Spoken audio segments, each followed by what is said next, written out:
Ladies and gentlemen, welcome to Albion TV. It's Saturday, the 11th of April, and we are here ready to get into some serious Crystal League action. It's time once again for the level 6 and 7s on the penultimate high-level day of the season. In 2 weeks' time, we'll have the grand final weekend where we'll be doing 6 and 7s on the Saturday, and the final 7s and 8s, or 8s and 9s rather, will be on the Sunday. At the end of the season, the teams are prepped. They've been fighting all afternoon to get those high-level tokens, and it's about to kick off in the Crystal League. The stakes are high. The gear levels are higher.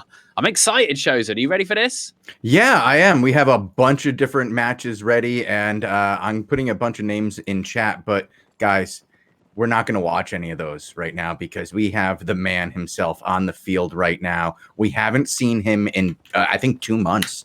It feels like forever. Has he been baking cakes again? I don't know, but I do know Starseed has been baking bread. Really? You haven't seen Starseed's bread? I mean, I can't say it's been top of my priority list of things to look at, but if you say so. I will show you some images before the day is through. You can see how he feels about Poe, about Syndic, about a number of things, and he illustrates it with bread. Oh, good. But right now, I think we're going to go ahead and start following Cargera. And for those of you who don't know, the baker himself is on the field. He's ready to carve up some a serving of delicious GVG content for us all to watch. I did see Derek's team actually lost their level 4, yeah, but because they had tons of tokens, they did level 5 anyway, and absolutely stomped through quite an impressive team on the level 5. We're ready to see them in action. They're going to be playing out of Everwinter Incline. We've got plenty of teams qualified for these level 6s. So we've got 6s right now. Then we got 7s in an hour's time. And in between, we'll be taking a look at some recorded matches, as well as taking a dive into the meta right now for 5v5 in Albion Online. A snapshot of the meta, if you will, Shozen. Yeah, a little snapshot, maybe. See what I looking at a few, 2, 3. But yeah, it's we are ready to rock, and these guys will be going. We will have a little brief pause while we see who they get matched up against and what's going on. But it's gonna be wild, I think, here. Yeah, I'm looking forward to this and seeing how this match goes down here. They have quite a lineup here. They got Bodeville, they got Sorab, they got Derek, they got Cargera, and then they have Nikhil. I don't know, if you say so. I'm not sure who they've got. This guy, I don't know who this guy is, actually. Nope. I'm trying to find a little bit of background on him, but he's a new name to us, so it could be somebody's alt. It could be someone new to the scene, but definitely a nice team to slot yourself into. However, he is playing that healer role, and we know that is probably the most high pressure. Is it more high pressure than a tank? Maybe, maybe not. Yes. Tank and healer are the two key roles. The DPS, in my opinion, have it a little bit easier because it's not often that you blame a loss on a DPS. Do you know what I mean? It's usually tank or healer. Unless Sorab is on your team. Okay, Cargera's playing quarterstaff, so I was expecting to see some sort of fire build on the team, but they're going for a crossbow Frost backline. Frost being Crisis, aka Sorab's favorite weapon right now. And obviously he's happy to be playing that, but I feel that he's going to have fire in his backpack ready to switch to. The IP's 1371 IP, 81 gear, 72 Fiend Sandals. Cargera running a Bop Helm, not opting for the Purge, so no Purge on this tank. Just FYI. Luckily for them, they didn't go into a bow. Stun goes out onto Bunny Team. Looks like they're against a Frost Nature. Dungeon Realms playing that Claymore, Ghost on the Mace, Aurelia on the Forge Hammers. So both teams rocking the Forge Hammers. There goes the Celestial Sphere coming out for Cargera's team. And the Fine Order boys, the momentum's with them, and the Nature is struggling to keep up with the healing. Even on the move, he's going to get hit by the Separator. Now Boda is on top of him. Cartwheel's going out. They're looking to control Ghost. Aurelia takes the bomb, but isn't the Giant Steps right now. Ghost getting welled on by Boda. His Giant Steps is getting slowed by Aurelia. Struggling to stick to the target. That's a nice permafrost, and the damage goes back out onto Fine Order. Mortlag, and he goes through onto Boda, but Aurelia has to peel back because of the bomb pressure. from the crossbow of Derek. And now it's neck and neck in terms of damage. Crisis, he silenced another hit. Nice Judy boots from Boda. The knock-up going to save his teammate.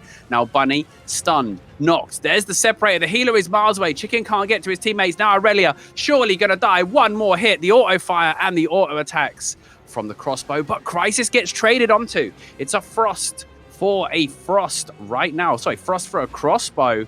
They could get another one. Dungeon Realm's in a bit of trouble. Chicken's got the bomb.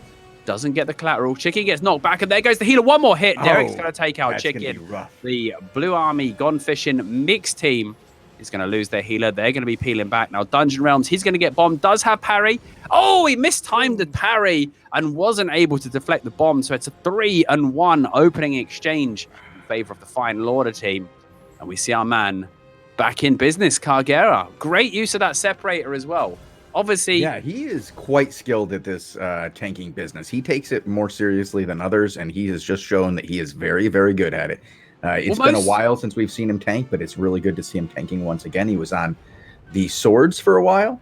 Most people I watch play the quarterstaff use it for the root ability. In that particular fight, he used the separator to knock the healer away and slow him so he couldn't get back into his team. This time, Dungeon Realms makes no mistake with the parry on the bomb, but the follow-up with the Frost, no parry available, should have resist and is running that Marlock. Okay, the Graveguard goes out. Now Chicken is running very, very low on saves. Aurelia with the Meditate, uninterrupted. Nikhil for Final Order, though. Mortal Agony, there's the Claymore follow-up, and this time already it's down. The healer of Final Order, and that was a full-on frontline dive. Forge Hammer's Claymore in business. They're fighting, but they've only got precious few seconds to fight before they're going to be forced out of this. Cargera will probably look for a separator play to knock everybody away if they pressure too much. He should be okay, though. Does have the stun run available and his rush. He's also, he's also using the Fiend swap here.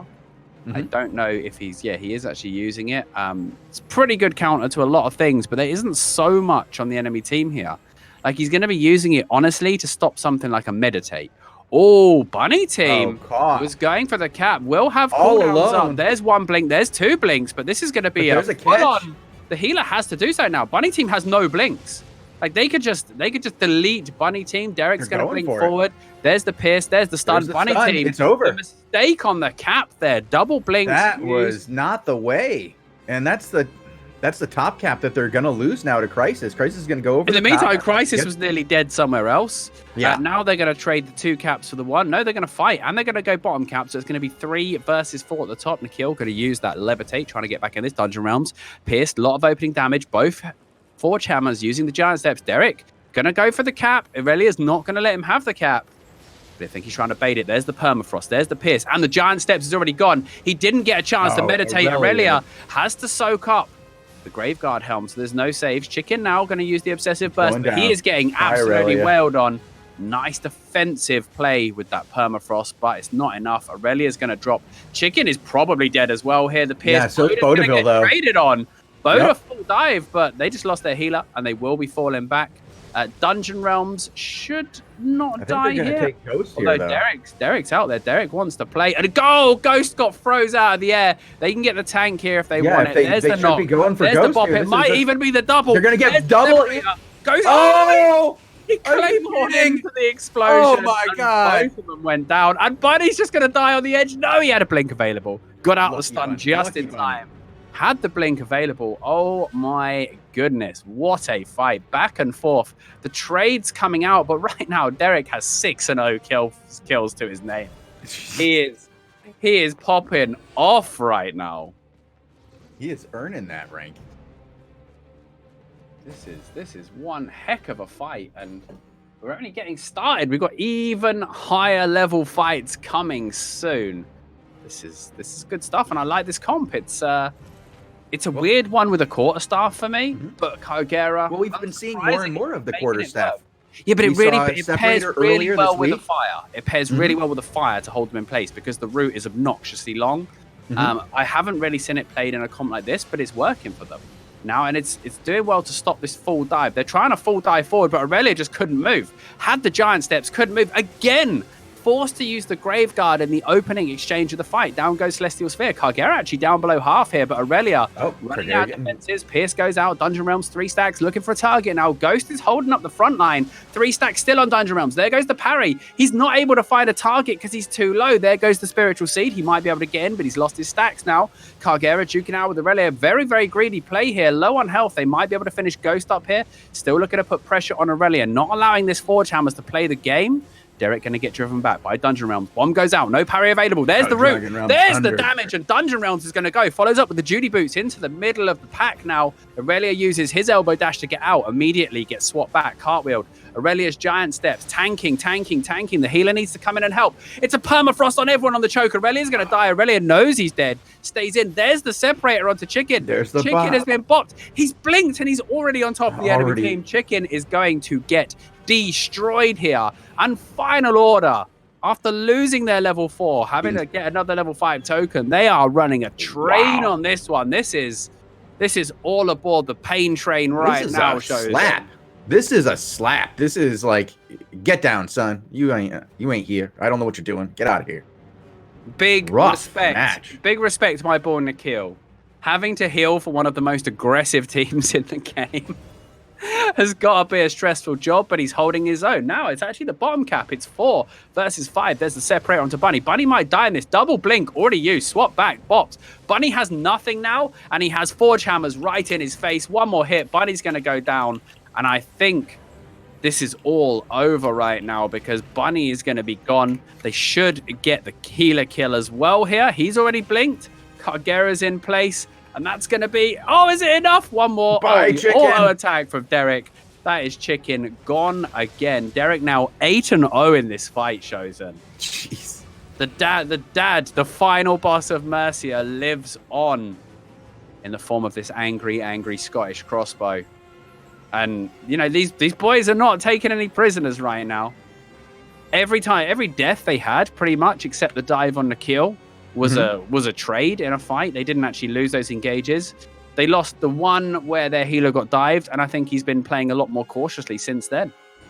And it just seems, oh no, these boys want a bit of it, but we saw what happened when they tried to get greedy. Bunny team tried to get greedy on the caps before, and it wasn't good. And this is going to get bombed. There's his blink. Oh, Bunny team is in big trouble now. He's rooted. He's already rooted. He's used both his blinks. Kagera's going to bop him, and you know what's about to happen. There's the permafrost on top. Bunny giving up another set right now. And this is over in 30 seconds. It's just a question of how many of them go with it. Chicken's blink is gone. He's going to go. They got the root. In feeble aura as well. Kagera not even using the Judy armor. Like, obviously, he just wants more slow, more control. His whole play style is, you use your defensives, I am going to punish that. And it is just, it was just beautifully played. Every time a blink was used, he was the other side of them with that bop helm, separating away the healer and farming. There's no other word. 14-3 in kills. They get the full points win. That was... we're going to head over to a... We're going to head over to About Feeder. This is a team who's got the Black Monk staff going right now. Yeah, another weapon that's in favor right now. 54-71, but the Black Order boys do have the 3 cap. Looking very good. Svitu, though. Bukaj. Oh, Bukaj with a mighty blow goes into Svitu's ice block. Big cooldown being used. And, of course, the broadsword is up very, very quickly. About 12 seconds cooldown on most builds with that. Guess my name. Free casting that bow. There's the purge finally. Cleanse comes out, but Bondo has to fake the delayed teleport, and it costs him his ice block. There's the damage. Bonzo is going to go. Violet's going to lose him. Degef with that heavy crossbow. Going to get the kill. We're seeing more and more of these heavy crossbows right now, Shozen, and the reason for that is all the swords. Because the light crossbow, you're often putting it on a frontliner. You don't want to put it on the tank, so you put it on the sword. What does the sword do? He parries it and takes no damage. So that's why we're seeing the heavy crossbow, plus the fact that it can nicely counter any holy healers you happen to encounter. So it's definitely another meta choice right now. Although we saw Derek using light crossbow against the sword. Perfectly good. Again, he was more waiting for the parry and then immediately bombing him.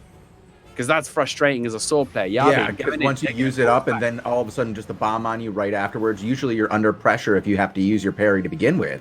So throwing a bomb on somebody who's already under pressure, just use their parry, you're really putting even more on them. They have to make nice route from clear Svitu decisions. Black Order choosing not to push the 3 cap. I think, you know, they know this fight's going to end at some point. They don't want to go too aggressive and get caught out. It's a very nasty combo. I think this could often come down to whose curse hits the biggest clears. Whoever can clear the most hots at the right time, particularly straight after the refreshing breeze. Bookage going in on Dekev. There's the Pierce now. GS. Oh, the Sunder gets interrupted. Nice interrupt there with the cartwheel from Battlefielder. Down goes the Judy onto the choke. Now Yarbem looking for an opening here.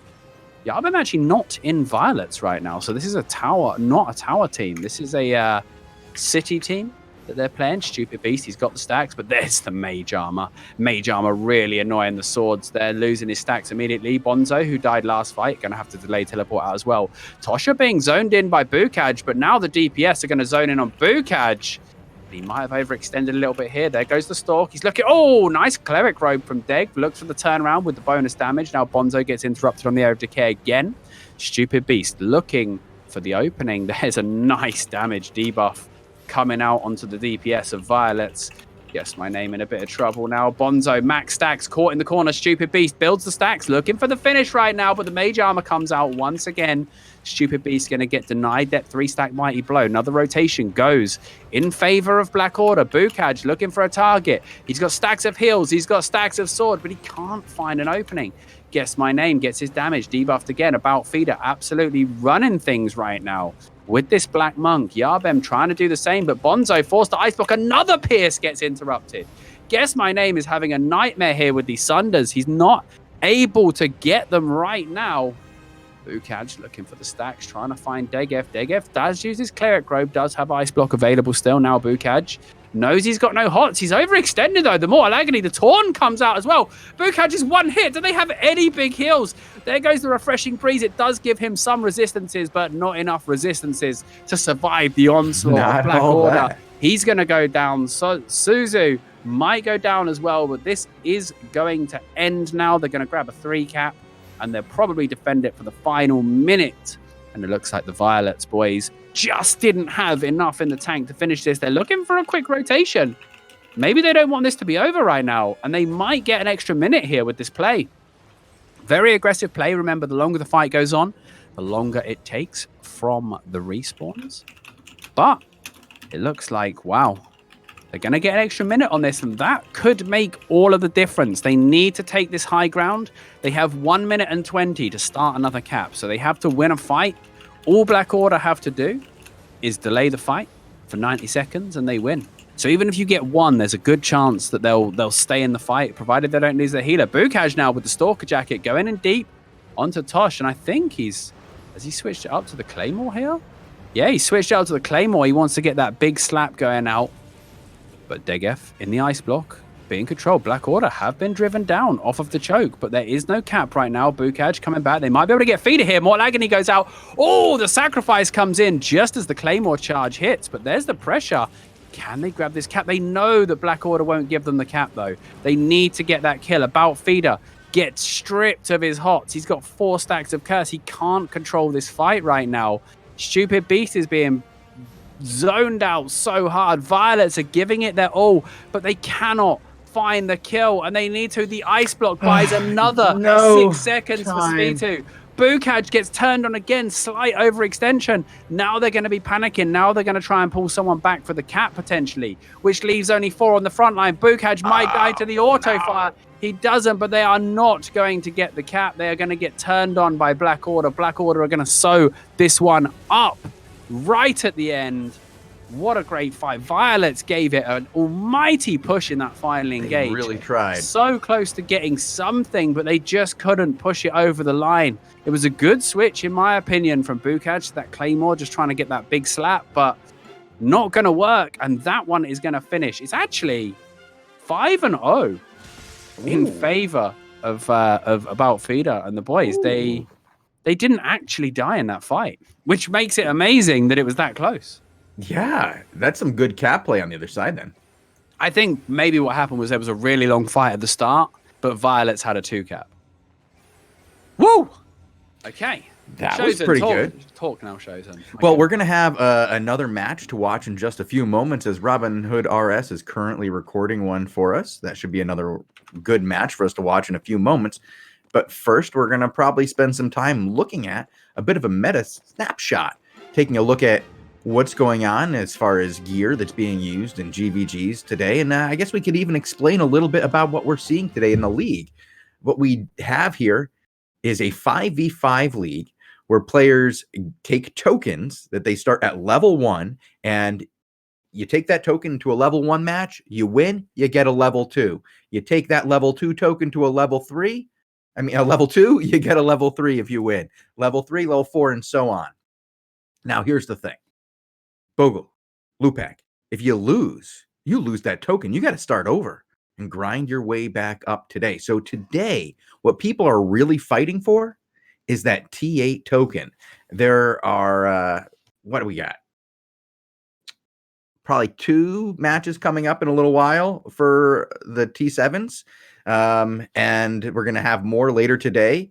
And the winners of those matches will each get T8 tokens. It's pretty exciting. Yes, and T8 tokens are big, big, big news. Like, the 8 and 9 fights are the most valuable fights in the game. A whopping 50,000 points potentially available at level 9 as well, which is just crazy, isn't it, really? All things considered, that is a crazy amount of points to get in one single fight. The individual riches for the players are insane. And for some of the guilds, it could mean the difference between Crystal and not. Someone like Last Warn, who needs 40,000 points in 15 days. That's a lot of points. Hammer and Sickle, probably not going to make it now. I don't know who's going to go to Crystal now, but we'll have to see, won't we? Yeah. It's very tight up there right now, and I do think that we're going to see somebody else get in there, like outside of the top 5. Last Warn is very close. They've been really pushing, and I think there's a very, very good chance, though, even though right now you look at their points, 86,000, it says that's not even possible. How could they possibly get there? But Lewpac, how many points will they get if they win the finals in 2 weeks? Okay, so it's 10,000 points per player for the level 9. How many for the level 8s? And the level 8, I believe, is 2,000 each, I want to say. Let me just grab it up. Hang on. I think it's 3,000. There we go. 3,000. You've got it up. I should have had that one at the ready. So that's 65,000 potentially in a single day per team. Because there's no weekend, reason in a weekend. Because, well, here's the thing: is that they have to do it on 2 different days. Sunday is the finals. Saturday is the yeah. But you could have already. Sunday is the 8 and 9. Oh yeah, yes, yeah. So, but you mean you could have got your level 8 in the first month of the season. You could have already qualified in the first month of the season, and so I mean theoretically, imagine a guild had 3 top flight teams, right? Capable of going all the way, right? You could go from nothing to Crystal on the final day with 3 teams almost. Like, in fact, 65,000. Well, the question is, yeah, you would go to Crystal. Like, you would go. Could Garrett get 2? Like, he could win 2 level 8s. His team could win 2 level 8s theoretically. No, there's only 1 level 8 and 1 level 9. Oh yeah, there's no only one. Slot. So you have to have another team. This is the thing.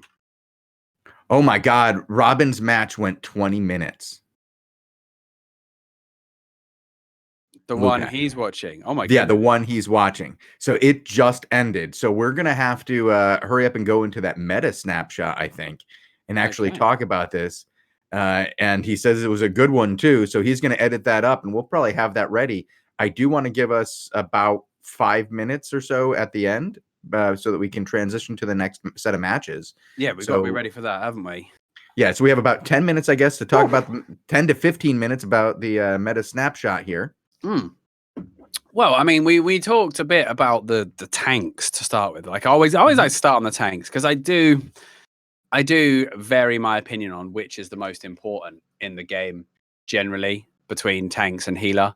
Like having a bad one of either feels absolutely awful. But tanks right now are pretty varied across the board in terms of what's played, what's possible. Quarterstaffs in particular, I touched on this during the match. There's 3 playable weapons from the quarterstaff line. Right. And it's not often. The only other example I can think of is swords that's ever had that. Okay, so what about crossbow? Well, crossbows. Light crossbow and heavy crossbow. Yeah. Okay. We don't see any other crossbow in GBG. And don't say boltcasters. Shozen.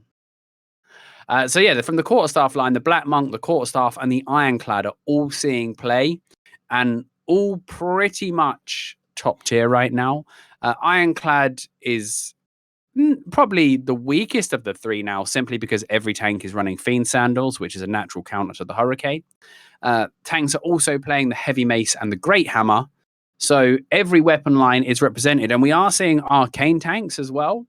But that's actually a very situational thing, specifically to counter bow players, because bow players, as we'll talk about later in our DPS, they just shred everything if they're not constantly purged. Right, and you need to stand top of them. Yeah, and like a mace with a Fiend's Cowl basically spends his full time trying to purge a bow, and it's really annoying. So I just think arcane against bow. Bow's ridiculously powerful when left alone, but when controlled, it's ridiculously bad. So it's one of those things where the tank has to do his job, and other people actually have to control a bow player either through damage output to send him on his way, or through purging his enchanted quiver and not letting him shred the whole team. As we saw, most tanks are running a Fiend's Cowl for the purge, and some people are using the BOP option. Although today I did see not 1 but 2 tanks during level 4s. I was jumping around.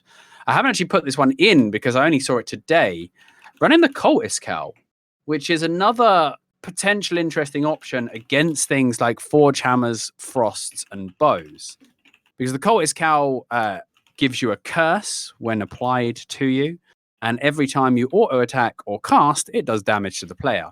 Now, the faster you cast or the faster you attack, the more times it's going to hit you. So against things like Frost, against things like Bow and Forge Hammers, which have a tendency to attack very, very fast at certain points in their rotation, the Cultist Cowl is actually a hugely viable option. As for chest pieces, the Judy chest is the go-to chest for most tanks. You know, it's such a great area control, such an impactful cooldown in a fight. You know, having a big AoE of resistances and plus healing just means that once you've got a position in the fight that you're happy with and you don't want to give up, you pop down the Judy and your whole team just becomes that bit more tanky, and your healer's job becomes that much easier. And when you pair it with sort of the more resetty healer options, like a one-handed nature or a redemption staff inside a Judy, the heals are massive. Like a one-handed nature inside a Judy is almost like a fallen staff. It's crazy the output you get from that bonus healing. Guardian chest is the cheaper option because, as we know, Judies aren't cheap.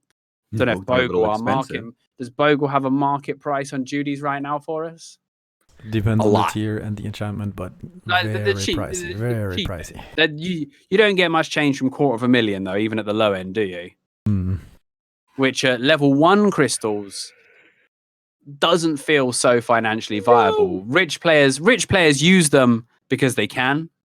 But most people opt for 1 Judy and then switch to the Guardian. The Guardian in Feeble Aura is different but the same. Instead of reducing damage taken, it reduces damage done to the players you're on top of. The disadvantages are the Guardian chest is purgeable. You have to go to the enemy with it.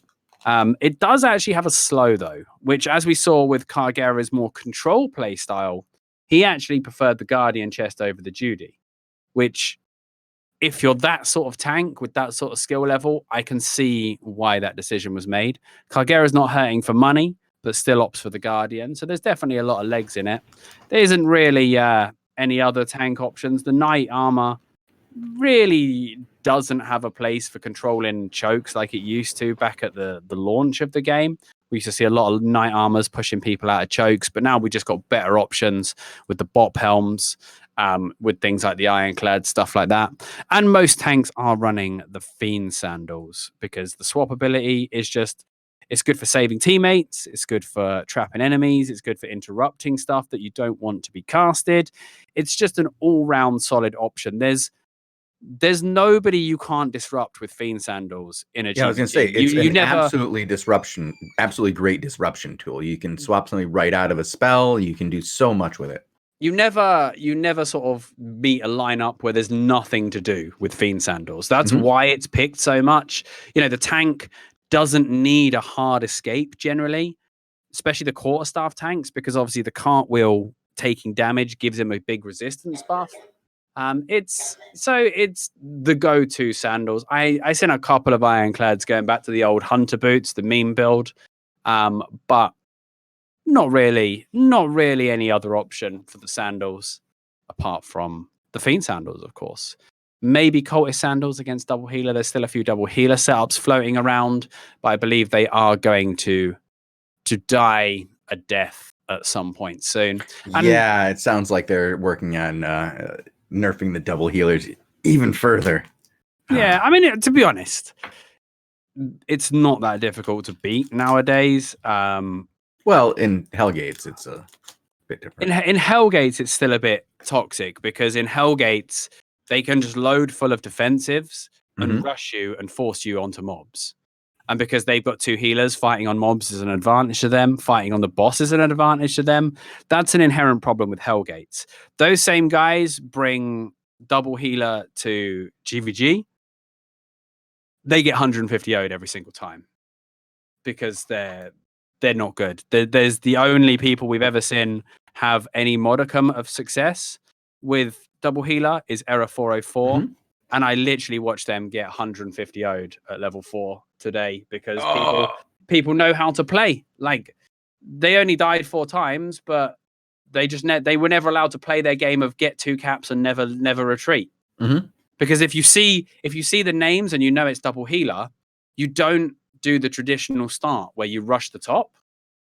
Instead, you rush all of the points simultaneously and have a bunch of little fights and don't let them cap. And eventually they'll have to converge, you converge, and you just have a long ass fight. Because if you go straight for the top, they'll cap the 2 outers and the fight will never end. We've seen how they play, the fight just never ends. They're loaded full of defensives.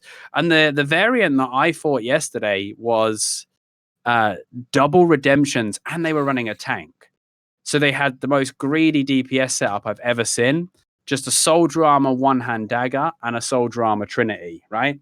Forceful swing, those 2, and they have no damage.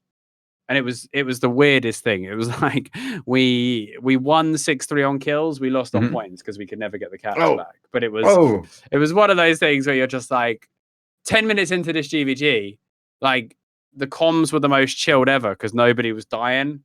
And I was just like, I'm not enjoying this. This is not a fun fight. I don't feel that GVG excitement. I just feel like I'm waiting for cooldowns and hoping someone makes a mistake. But again, if you know what you're doing, as we saw earlier in the level 4s, they get 150 ode. It's not a good comp right now. It's going to get even worse because in addressing the Hellgate problem, that's going to have a knock-on effect.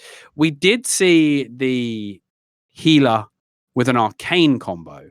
Yep. Now the healer enigmatic combo is very good. Again, very frustrating and doesn't suffer from healing sickness. Nope. But yeah, it's there's a lot going on with tanks. I think tanks are in a great place right now. There's so many options. They have the most options. Like there's so many different things you can do. Like you said, you can arcane tanks, and every weapon line has a viable use. I feel that you can't just rock up to a fight with one build though now as a tank. I feel that you've got luckily the armor is pretty much consistent across the builds, because in my opinion you really want to have a quarterstaff and a mace at the very least. I bring a great hammer as well. The only thing I don't bring is arcane. I bring all 3 right now. In fact, I bring 4. I bring black monk, I bring ironclad, I bring heavy mace, I bring great hammer. Really? Yeah. All 4 of each, because you never know. The cape options, as we said, Martlock is the defensive option. if you're in a comp that's going to take a lot of pressure, a light frontline comp. If you're in a tanking position where you're not being pressured a lot, I like the Thetford Cape. Thetford Cape is huge value in terms of damage at all levels. And if you're feeling particularly rowdy, load up the poison pots as well. Get the poison pots out as a tank. I really like it in Hellgates as well, because one thing double healer comps don't do is ever focus tanks. Right. So tanks against the double healers can build so greedy. All of the things that you think you shouldn't do as a tank because, oh no, I need my defensives. You don't have to worry. No one ever hits you. So you just do what you want. I mean, like, it's awesome. But that's pretty much tanks, and that's what I think about them. Well, I think that tanks are clearly in the best place right now. Whereas we look at like healing, and that seems to be much different. What do we have for healers right now? We don't have a lot of options. I'm happy with healers as long as both nature and holy are played. Each have a viable option. Yeah. Yeah. Honestly, wouldn't mind a third healing class being introduced at some point in the future.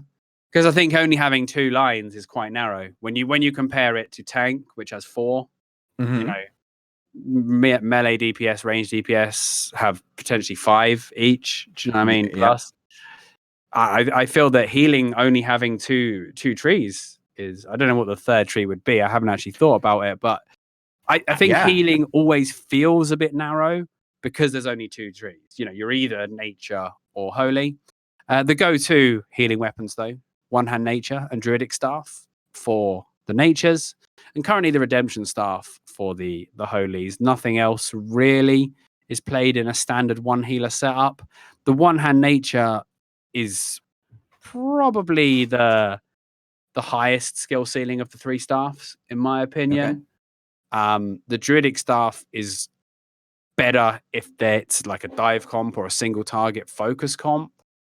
Both are played with either. Well, one-hand nature has to play with refreshing breeze because of the way the E works. Druidic staff has the option to run protection of nature against dive, like single target defenses is the speciality. Breeze does give a little bit of resistances on application, but protection of nature is just better. And the redemption staff is great as long as you don't have to move anywhere. As long as your team's not moving, as long as you're not being pushed forward or backwards, the redemption staff is probably the best healing output. The weaknesses of the redemption staff are it is very, very energy hungry. It is very, very reliant on getting the celestial sphere off as well. A single interrupt on a celestial sphere can decide a fight.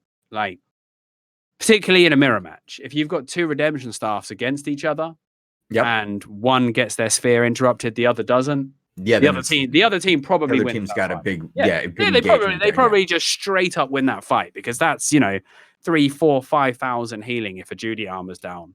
So that's a lot of healing. It's a huge swing. Yeah. When you think of what a single Q heal is as well, it's insane. But I don't have a preference. And again, we're at the stage now that most healers are. They're bringing both. They're bringing nature and holy. They're bringing all the options because they don't want to get caught out. And again, you've got this, as I've been playing tank a lot, and you get this hilarious, it's like a game of cat and mouse, right? So I'll come out as mace and I'll see a holy, but I'll have a quarterstaff in my bag. So I'll put a quarterstaff on and start interrupting the holy. If we then win the fight, he comes out as a nature. So I switch back to my mace and he switched into his holy, and it's like, and it's just over and over again because they do counter each other so well. The mace purging the nature is particularly important because the natures will run a druid armor. I didn't actually put the druid robe on my list there. That should have been on the list for the natures. Purging that is a big impact on them as well. But the helms for them, Graveguard helm, for the emergency save is the go-to. Guardian helm is played specifically against dot comps, things with an axe, a halberd, and a curse. You want the Guardian helm. Some healers even use the Guardian helm just against the curse. We've even seen some double curse comps lately. We actually watched one on Tuesday, didn't we? The double curse comp, just go into town. That is so mean and nasty. I love it. It is, but a couple of Guardian helms and suddenly their damage is awful. If you can just purge it, cleanse yourself, you're good. Two Guardian helms cleansing at full stacks is going to be pretty good, and don't run a nature against it clearly, because you'll never get any hots off. But yeah, so those are the helms. I've seen a couple of ice blocks from weaker healers. I want to say, I don't mean that with any disrespect, but if your head and your robe isn't dedicated to making you heal better, then you're not playing it right. Like, a healer in an ice block for 6 seconds is not healing a lot. Right. So you're not doing much. I just don't like ever seeing that, which is why I haven't included it.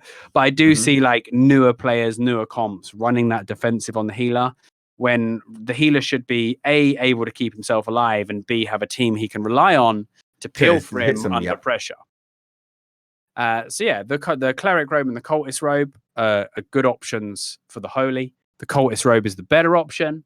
But as Bogul, our economy man, will tell us, cultist robes also fall in the category of hideously expensive. A little expensive? They have so many applications. Yeah, I looted a 4/3 cultist off a guy in a solo dungeon. And I was like, I got to the thing, I was like, 700k I got for it. And it was bought. It was bought before I even got out the bank. Probably the same guy, actually. That sometimes happens. It's like he wants it back. He's like, it is prohibitively expensive. Even more so than Judy, and that's because the cultist robe has so many applications across the game. Do you know what I mean? It's not the Judy is used in GVGs and it's used in ZVZs, right? The cultist robe is good for soloing. It's used in 2s. It's used in 5s. It's probably ZVZs is not so much used in. To be honest, that's probably one of the places where it's not. But even maybe some energy hungry people might go for a greedy build with it. It's just so good in a lot of situations, which has driven the price up ridiculously. I've seen a couple of healers with the Robe of Purity, but I just think the cultist is better for the healer, particularly the holies, because the energy is crazy on a redemption staff, right? A long fight on a redemption is crazy. I've seen healers go through, 2 channels of cultist robe, an energy pot, and a Limhurst cape, and still lose a fight eventually because they ran out of energy. Like nature can beat holy simply by dragging the fight on for 2 minutes.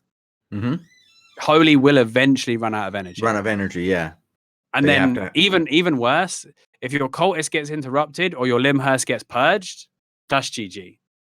Like one of the biggest things I see from high level tanks is purging energy management skills on energy hungry classes, right?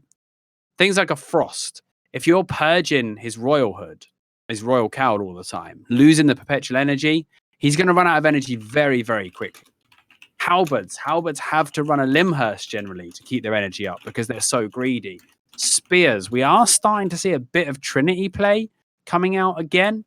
All of these energy hungry classes just interrupt their energy management. It doesn't feel impactful, but it can win fights. And the redemption staff is no exception. Their Limhurst cape is a prime target. Their cultist robe is a prime target. If you're running a quarterstaff with a Fiend's Cowl, you can stop both of those. And any healer will tell you right now that when you're playing Holy, if you are relying only on your energy pot, you're going to be out of energy very, very quickly. Boots-wise, Mage Sandals are the go-to for pretty much everyone except for tanks right now. Some bruisers using Judy boots. I put Guardian boots in there because we are seeing like the defensive Hellgate healers. Okay. The dual healer Hellgate guys that just load up on defensives. Yes. And absolutely. just try and outvalue you in fights. Like, but we're seeing that in Hellgates with the double healer comps as well. Yeah, it's more the double healer, the Guardian boots, but it's also like Guardian boots are pretty legit against dive, because on a Holy, if you're running the knockback W, and a cultist robe, you're actually really hard to dive. So do we see as many dives as what we were seeing? I feel like we're moving away from the dive comp. I would say you still are. We're still seeing that. We're still seeing like carving claymore, carving broadsword, the double sword dive comps. Okay. And you you have to respect them. They're still out there, and you have to respect them because those guys will destroy your healer. Healers doing their job properly run the least offensives out of every class, right? Now they have the advantage of being behind their team. So anybody that wants to come to them takes a hell of a lot of damage, but broadswords in particular are so tanky. Like the broadsword is probably the ultimate weapon in the game right now. It needs to be toned down, and that will segue us nicely into melee DPS. But I don't know if we've got time to watch. Yeah, we've got a few minutes until we will get our download for the next match. We're going to actually have to probably skip about half of that match because it's a 20-minute long match. It's going to probably take us about we'll watch 5 it on minutes. 1.5 maybe. We can watch it on 1.5 speed. Do we have a link? My bad. We're waiting on that right now. It was a 20-minute long video. So the process of getting that to, get where it needed to be took a little while. So we're working on it. The render took a while. The upload took a while, but we have about 2 more minutes, I think, on the upload. And then maybe 4 more minutes on the upload. 4 minutes on the upload. Okay. All right. Well, that's cool. So we can talk about a little bit of the melee. What do we finish after the next one? Well, after the next match, we have the live match after that. I guess we can finish up at the end if you'd like to spend a few more minutes at the end of the show. Yeah, hang on. Sure.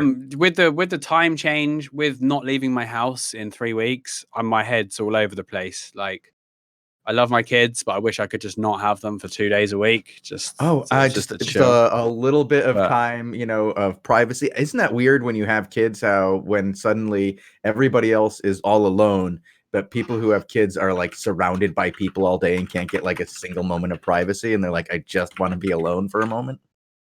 It's not the one. All right, well, we'll talk a bit. I mean, we can save this recording then, because by the time we've actually downloaded it and synced it up, we'll be going into these next matches. I guess we'll just it would make a little bit of sense to just show it right after the next match. We'll stick around and do a second match, 1-2. It might take a little bit longer, but we will do that because we do only have about 15 minutes, and I think it's going to take us 5 minutes to download this. Okay. Well, we'll probably have to put that one for the next show. Then we can watch it. If it's a 20-minute banger, though, that's definitely some good filler content. Actually, honestly, he says it's on YouTube, so he's putting it on YouTube, so we will be able to just watch it. So we can probably just skip 5 minutes of it and watch it right now. Okay.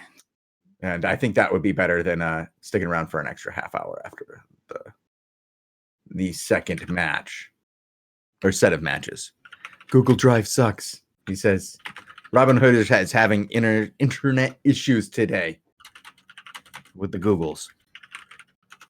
Currently, everyone's having internet issues apparently because they've got so many. So many people on the internet right now. So there was 4 matches. We're going to see at least 2 level 7s, but it's actually not uncommon for these guys to have multiple tokens for whatever reason. I do know that there was some really good matches. Which one did? Was it Stupid Beast versus Yarbem? Oh no, that was the one we watched, the About Feeder. Mm-hmm. So it must have been Zabroska's one that Robin recorded against Noob Slayer, Rowbit.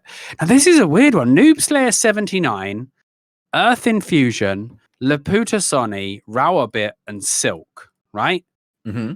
I have not heard of these 5 before. Like, I don't know any of those 5 players, right?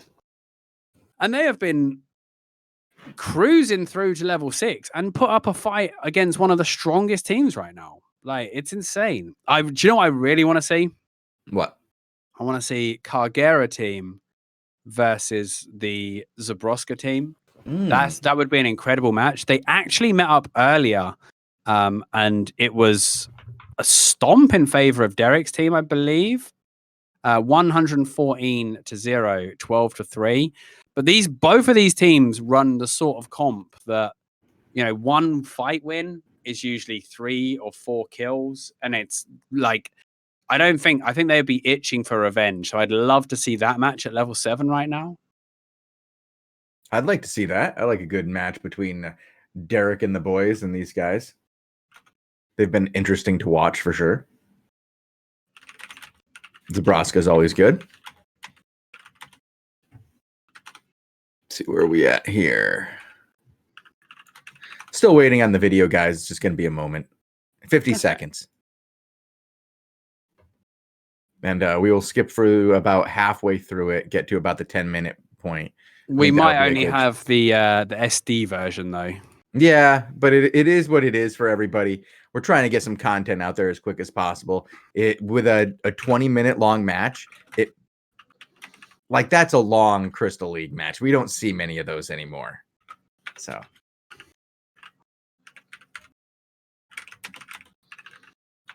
we used to see them all the time. Remember that the good old reset meta with the Meta Moose? Oh my god. No, the Meta Moose was bad. The Fallen meta was okay because you interrupt. Yeah, I like the Fallen to win. Yeah, you could pop people out of it. And... Like if the Moose had a 1-second cast time, it would have been a fine meta. But again, the problem with the Holy Mirror match, the problem with the Fallen meta, and that the Meta Moose would have been the same if it had a cast time. It all comes down to who would have who would get the interrupt on the enemy's reset, and that generally wins the fight. And then people just started bringing Locust to GVG. This was the problem. It took a while to balance the ZVZ weapons from the relic tier, because that's the relic weapons were originally supposed to be the ZVZ weapons, right? As you could tell by all of their abilities, and they all ended up in GVG to start with. Yeah, because they were all so good. You know, Blazing. I don't know if you remember my Blazing comp from back in the Anglia days. That was one of the most hated comps at the time, where you just stun locked one guy, silenced him in the Blazing staff with a healing reduction, and like you could just leave his healer free casting and they couldn't save him. It was like the Blazing was obnoxious to start with. Galatines, when Galatines did the 20% heal reduction, oof, they used to blow people up. So many people playing the Galatines in GVG when it came out. People tried the Grovekeeper. Scuzz actually ran the Grovekeeper for a while from the Relic Tree. Permafrost is still played. You know, Redemption Staffs, Rampant Staffs, Locusts got played. Trinity Spears, the Bear Paws, another relic that was I remember the Bear Paws was there for a little while. I said Galatine. So there was, it took a little while for that to not be the meta, and that was frustrating though, right? Because when the meta is so relic heavy, it just makes it so hard to get into the GVG scene, right? Because you can have these IP cap fights, right? Level 1 IP cap is great because you can use cheap gear. But as we discussed, when it comes to artifacts, if something is heavy meta, you don't get it cheap. You never get it cheap. Like, for example, if nature wasn't played, redemption staffs would be outrageously expensive. Redemption staffs are only reasonable because there's other options, right? But Judy armors, cultist robes, they're a go-to. Fires with robes of purity. You try picking up a robe of purity lately? My goodness. I'm getting a little concerned. We might not be able to watch this match. And as I say that, no, it's a picture. Processing. Well, we can. We can save it for later. We can watch a bit of it and save it for later. We can watch the full thing. Alrighty then. So, Lewpac, did you hear that we have upcoming changes coming to the Crystal Leagues? Did you hear this? Yes. I don't know if they were announced yet, though. They're on the round table. I believe they'll be announced later this week. So some cool options. Yeah, I mean, I don't know if you saw. I waded into the discussion. I've been preaching for some changes for a while. To be honest, to the systems. I think it's time to do away with Arena in its current iteration. Well, I don't know if we'll see that happen. That's not immediately. The changes we're talking about here are balance changes, basically adjustments of the point spread of the fights, the frequency of the fights, which is good. That's the most important, I think, is the frequency. The prize pools. I still think that like these special days, right, where we've got GVGs that go from 1 p.m. to 4 p.m. here, right? I think the 1 to 3 should be happening every half an hour. Well, it's Lewpac.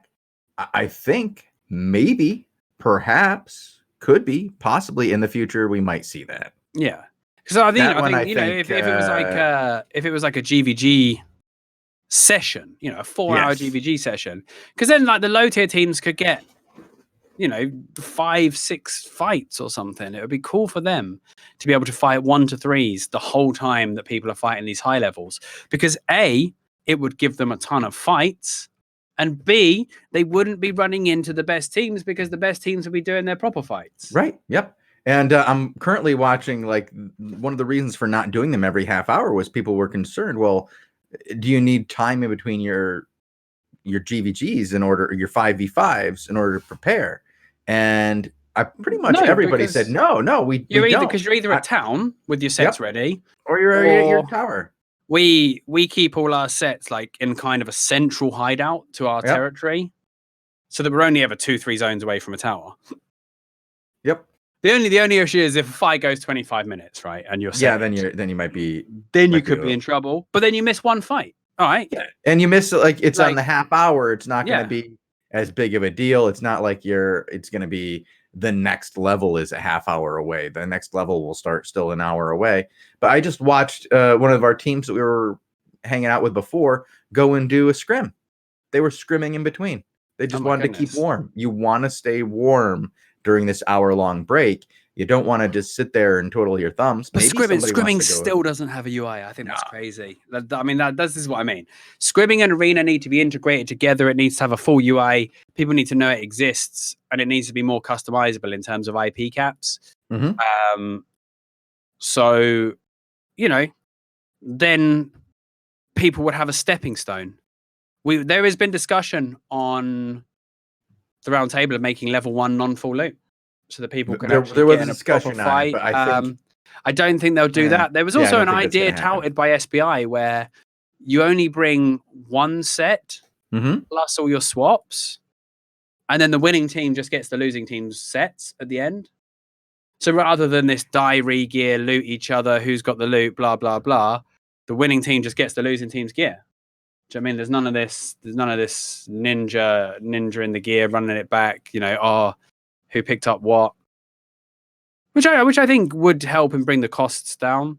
Like we say, IP cap, but relics, artifacts are the problem.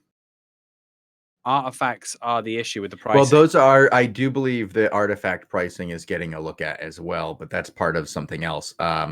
I don't think that has to do with the crystals.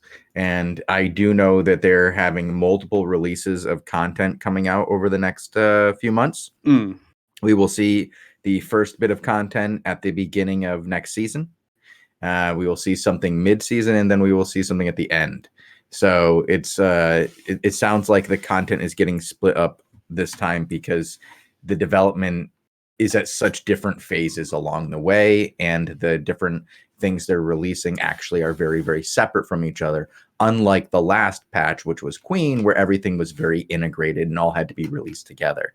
The stuff with mobile, stuff with like changing crystal leagues, that doesn't have anything to do with like crafting timers, and doesn't have anything to do with changes that they're going to be doing with the Roads of Avalon or with corrupted dungeons. So all these things are so separate that they don't have to come out together, which is kind of cool.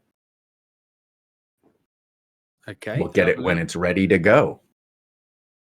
All right, I'm just gonna if that's all right, I'm just gonna bouncing around looking for the fights here. We'll see who's going to be fighting who. I'm just going to go refill my water and take a bathroom break. If you can hold the fort, Shozen, while I rest my voice for this next bit of casting. I think Bogul is also taking a break here as well. Everybody is away. I'm back. Oh, Bogul's back. Okay, he can hold the fort for now. I'll be back. Let's have Bogul talk for a little while. Bogul, how are you doing? I'm okay. I just I ran off. I didn't hear what you were saying. Oh, we were just talking about how the changes that are upcoming for the Crystal League are beneficial. We talked a little bit about Arena. We talked about how the patch that is coming up is actually more than one patch, and it's being broken up so that we're not getting one content update in 4 months or 6 months. We're getting a couple of different updates along the way, so that things like the cooldown timers for crafting don't have to wait until the Roads of Avalon is finished. Did you have a chance to plug the interview that we did on Wednesday? Oh, no, I didn't. Why don't you do that now? Me? Well, we did here on Albion TV on Wednesday and Thursday. We had the chance to interview Robin Henkes. It's the guy you always see in these Dev Talk videos, sitting at the chair doing the hand and fist kung fu. And he talked to us in about more than an hour about the future of Albion. He answered some question of previously unknown things about the Roads of Avalon, and I'm trying to find the links right now. That's why I'm a little bit. That's why you're distracted. Well, I will talk a little bit about the Roads of Avalon. It sounds very interesting. Earlier last week, we had done an interview with one of our community members who had played a lot of Eve, and he was very familiar with the wormholes in Eve, and he told us a little bit about what to expect as far as what we will see with the Roads of Avalon. And then we talked to Robin, and it was very similar to what we talked about with Exonfang. So it sounds like you'll be able to enter a random portal with a small group of people. After a number of people go through it, it will close. It'll open up later after a set period of time, and it will stay there in that location and going to the same location for about 24 hours. But the number of people who can go through and how long it will close once it's closed will be different for different ranks of portals. They will all go to the same section of the roads. There'll be a mid-tier section where you can place down hideouts, and then there'll be a far section that connects to the Outlands and has portals that act similar to the ones that you enter in the Royals. Be very interesting to see how it works. But you guys, if you're interested in the Roads of Avalon, definitely listen to that interview. It was fantastic. That was the first one that we did. That's on Wednesday. We have part 2 on Thursday, which had corrupted dungeons, changes to bags. He talked about production schedules and a bit about what we're going to be seeing with patches as well. I actually found the link I put on Reddit for everybody. That has all the links. If you want to listen to that interview, you can look at Twitch chat. It goes where you need to go. Okay, we have 4 teams ready for Tier 7. Awesome. I kind of feel bad for the Final Order team, right? Because their tower over at Everwinter Incline, because they failed that one fight, they're basically one level lower than they should be. They're still leveling their tower with these fights, but they're playing the level 7 now to level it to 7, as opposed to leveling it to 8, which would be the goal. But a level 7 tower is still so do we want to watch Apollinator, Zabraska, or Derek? I wouldn't mind watching the Cargera point of view again. I feel that's always very entertaining. Well, we watch a lot of Cargera. All right, well, we can watch another tank here. And you can watch Feeder on is one. Crisis' stream, I believe, as well. Crisis is streaming. Okay. We've got a 50% chance of being drawn into them. About Feeder is a tank, the Black Order tank we can watch. Sounds well. He's going to be running the Black Monk staff, and he likes to run the forceful swing on it. He also brings a T8 bag because he needs to get all the loot, you know? Yeah. This is a very, very strong team. This is one we saw just clutch at the end in that Violets match, denying Violets their win. These guys as well doing the tower fights. This is Thunder Rock Draw, okay? Central Mercia, or Central Outlands now, sorry, not Mercia, potentially going to level 8 right now. And they are going to be, we'll see what their matchup is when they get to the center. We're going to follow About Feeder into this one as Black Order and the boys. They're playing, unsurprisingly, the Graveguard Broadsword. They like to run the Fiend's Cowl on the Broadsword as well. So they got the double purge on the front line, particularly good against things like the Cleric robes that could be popping up, any robes of purity if there's a Fire Mage. Although the Fire Mages are kind of disappearing a little bit at the moment. Who knows? But we'll see what this matchup as we get into our level 7 matches. It's going to be Final Order. It is the matchup. that we thought. We weren't going to watch Kagera, so we're going to watch it from about feeder instead. Derek pops the cleric robe very early. Tosha Boss taking huge damage. Good use of that Black Monk Star from feeder though, denying the enemy DPS pretty hard. But Svitu and Tosh have been completely zoned out of this fight, and now Degev has been left behind. There's his cleric. Is there a purge coming out for it? No, but it's not going to be enough anyway. Crisis is going to finish that with the frost, and the full aggression team once again Shozen going aggressive. Tosha Boss going to go down. Stupid Beast should be okay unless Kagera has anything to say about it. Maybe not. He pops his resist. Stupid Beast is going to have a hard time here. Kagera he waits on the stun run because he sees the resistance. There's the quarterstaff. Stupid Beast, no parry, no healer, and that. This is what we mean about this comp, right? 3 kills off the back of that, and this Black Order team is not used to getting demolished like that. Getting engaged, handled like this, just getting tossed around. They're playing the Great Curse as well, so they're kind of playing the long value game. They do have good burst with that broadsword, but their instant damage is not as much as the Final Order team. Black Order versus Final Order, the Order battle. They really need to make good use of this Black Monk Staff, and the forceful swing here is kind of reserved for Boda, I guess. His whole goal is to stop Boda playing with those Forge Hammers, but Boda's just separating him from the targets that he would like to look at, and Feeder's already down to half health. Had to pop the Judy in the opening engage. Gets the forceful, but only onto Derek. The bomb goes out onto the tank. Degef is in deep. Cleric Robe goes out. Oh, Cleric Robe bomb onto Nikhil. Does a huge amount of damage. Real heat here. He's getting real hard.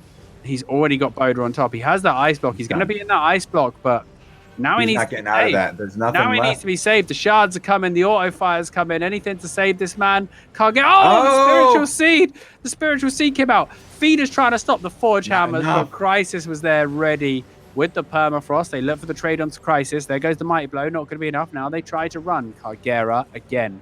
He says, "You guys running? You guys got to get better. You guys running? Stupid Beast? I don't think so." And that's another set. That's 5 sets in 2.5 minutes dropped. And these are not cheap sets. We're talking 6-2 Relic Arties here, 7-1 Rune Arties. This is not cheap gear these boys are losing. So you don't want to be feeding it too much. But Black Order is only 150 people. Can you believe that? 3rd place in the season. Only 150 people. Oh my God. Where'd they all go? Did they have more? They did? Maybe they took extended Shiro holidays. Who knows? Maybe, yeah. I love watching this team, though. Like, Kagera's just out there up front. Does he have a purge available for Tosh? No, because he's running the bot help. Gets the separator, though. Feeder going to get separated from his target. Derek now auto-fire into Svitu. Down goes the Cleric in return. Good dots, Cleric. Cal forced out on Derek, so he's not going to have that defensive for a while. Crisis playing deep. Getting good value on those shards, hitting both frontliners. Tosh getting controlled. There's another separator. Look how slow Stupid Beast goes after that separator. Boda gets returned on, and this is better from Black Order. They're playing the value game. They're trying to find their openings. Derek gets swapped back. Remember, he has no ice block right now. There's the they go. There's the broadsword, and there's the Black Order combo that they were looking for. They might get the trade. If they get the trade on Tosh, though, it's all for nothing. If the Black Order healer goes down, and now they can get Crisis. Degef has gone deep. He's all in for Crisis. They're going to get Crisis, surely? No, but no, they don't. They get Degef instead. There goes the Black Monk. And so wrong for these guys. Oh, he was so close to surviving, though. I don't know. Feeder won't go down. Kagera's not ready for this. They're going to get Svitu, though. They're definitely getting Svitu. He pops his resist. Kagera waits for the resist pot. Then roots him. He's got the ice block. I don't believe he has the blink available, though, which means he is going to die. Yeah, he gets bopped back. And that's even longer his team's going to have to wait to be at full spec. No. And, of course, they got the kill onto Derek, but we saw this in the last fight. Doesn't matter. Final Order, just get the trade. And this is going to have time to watch the other one, at least. Because this is going to be a 6 minute. Oh, well, it looks like we're not going to be able... We're going to watch the other match that is live. We're not going to be able to watch the recorded one, the live match, I mean. Yeah. Well, we'll save the recorded one for later. For Tuesday, I figure we can do it on. Yeah. Okay. Well, it's currently not processing on YouTube, so we have a problem with it. Technical difficulty. Okay. Well, for you guys who are enjoying the meta stuff, we will be covering range DPS and melee DPS during this evening's broadcast. Shozen, is that right? Yeah. Yeah. So we'll get to the second half of the meta during the second half of the show. Awesome. Oh, 3-man permafrost from Crisis. Degef. No purge coming out, but the poison as well. There's the separate. And look how slow Stupid Beast is. With 3 stacks. Remember, those sword stacks give him movement speed. Degef is having a horrible, horrible fight right now. Crisis is raining the shards.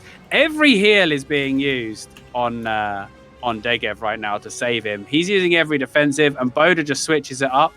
Gets the Judy boots. Tosh choosing his heals on himself. They're just being driven back. They've got one more rotation. They've got to get a cap in 50 seconds, and if Degef dies, it's not going to happen. It's gonna be done. All right. Kagera gets the kill. Svitu, he gets knocked back. Kagera is running amok right now. There's the auto fire. Svitu goes down. Black Order have just been 10-1. Absolutely slapped out of this fight. So what's the other match then? Pollinator.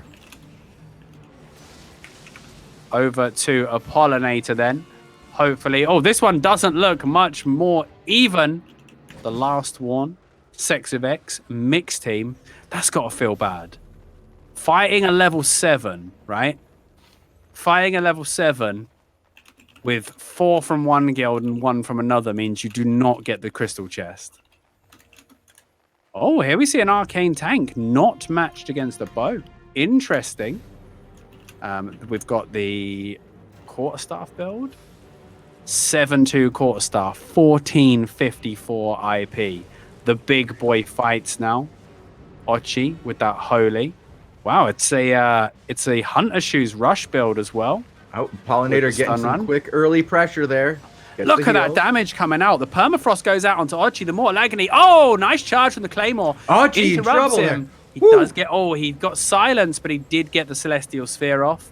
The Blue Army, Crimson, June, crazy mixed team, bit of everything. Well, these guys can't fall back all the way here. They are down to 1 cap, and they're going to be out of this. They need to make sure that they can hold this.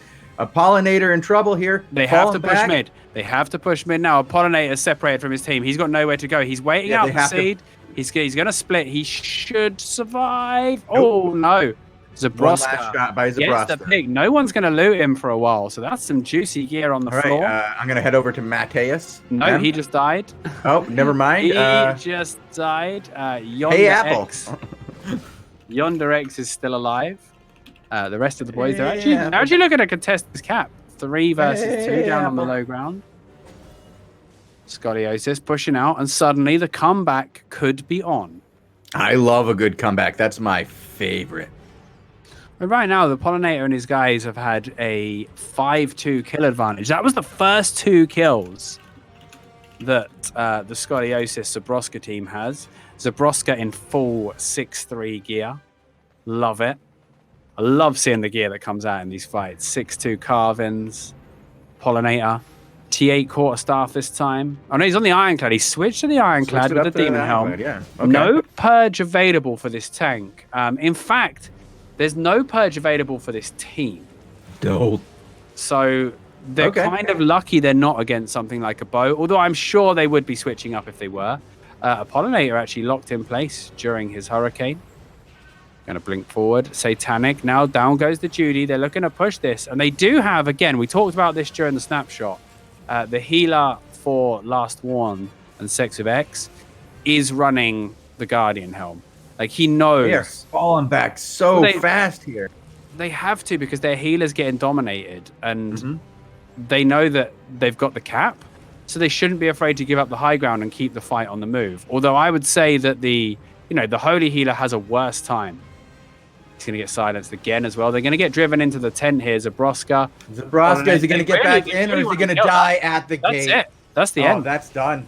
Because that's going to be a 3 cap, and they're going to turn this one around, and they're going to snatch this win. Sorry. Oh, no, it's not going to be a 3 cap. It's only going to be a 2. But it's only going to give... Are they going to get it, though? They're on the 2. Unless they can stop it. The problem with this Arcane tank, he has to hit that orb. He has to hit that... Oh, he hits it! Hits the orb from the low ground. Blind That was shot. incredible. That was a perfect play. And now they do have that window. Satanic goes up. They've used a lot of cooldowns there.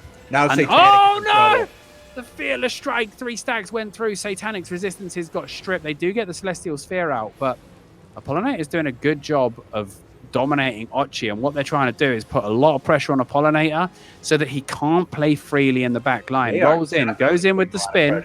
Apollinator here. They're making him pay for everything.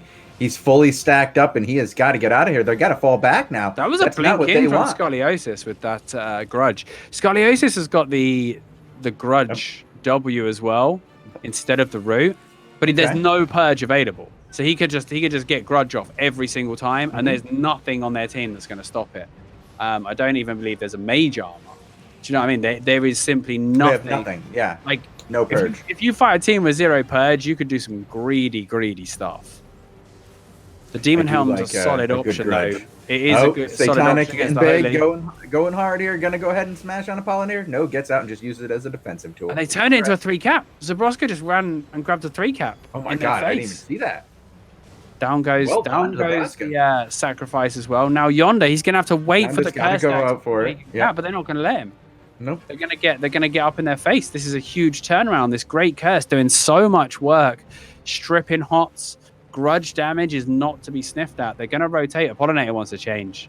He needs to change something here. He knows it. I'll be interested to see what he's going to change. And they're lucky, they've got 87 points to play with. So they're not under huge time pressure. And he didn't want to wait for the combat. So he's got the stuff in his back and he's about to change. He's just waiting for the combat to drop so he can choose it. And if the other guys realize, they could run down and force him not to. He definitely grabbed something. Or maybe he just grabbed more potions. It could be that... Oh, no, he swapped to a Fiend's Cowl. So not having any purges, they've decided is not the one.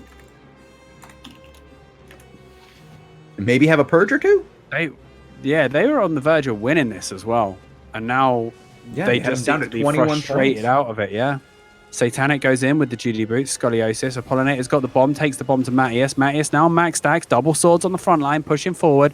Stalker Jackets doing phenomenal damage in these fights, especially when they're not purged. But they don't get that frontline sustain that a Hellion Jacket offers. Hey Apple got that Obsessive Burst, so he's got the big heals coming out, but Yonder X going for a cap that he's never going to get. Does force the action down low, but they need to turn this into a kill. Zabroska's been sent the other way, though. This is big. It's now 4v5 for the entire time that Zabroska is kiting. Zabroska. And that's huge burst damage. Oh, he's using the Fiend's Cowl for Bop here. He wants another interrupt with it. Okay. Ochi now, big trouble. That permafrost is Everybody's huge. in trouble Ochi here. goes down, and that's going to be done. the win. They pulled the win out of nowhere. Satanic might get away. He's very low, but it's straight for the caps. These boys, Satanic's going to drop. Oh, that's too much. What a finish. That's too much. I think they're done. A slight mispositioning from Zabroska gave them the opening to dive the healer. 2 swords diving your healer and no crossbow to return the damage. That's a problem. Great match, though. Great match. Well done. Amazing attempt at a comeback here. What a finish. Yeah, I mean, they were 120 down or something. Pulled it back to 47. And that does mean that they will get some rewards. They won't get the win. They won't get. They weren't doing a tower level anyway, so they weren't playing for a crystal chest. But they'll still get some stuff rather than getting nothing. Well, great matchup and great show today. We got to see a number of great shows, and Robin did record another one for us that we will be able to watch at 22 UTC after we watch the first one. So we will have something else to watch after our meta snapshot. We're going to do a breakdown of the ranged and melee DPS. And watch a pre-recorded match as well as 2 more live Crystal League matches at least. So tune in again at about 5 of 22 UTC. Okay. So 21:55. Thank you guys for watching, and we'll see you later this evening. Sounds good. All right. Stay classy, Albion. We're out. Good evening.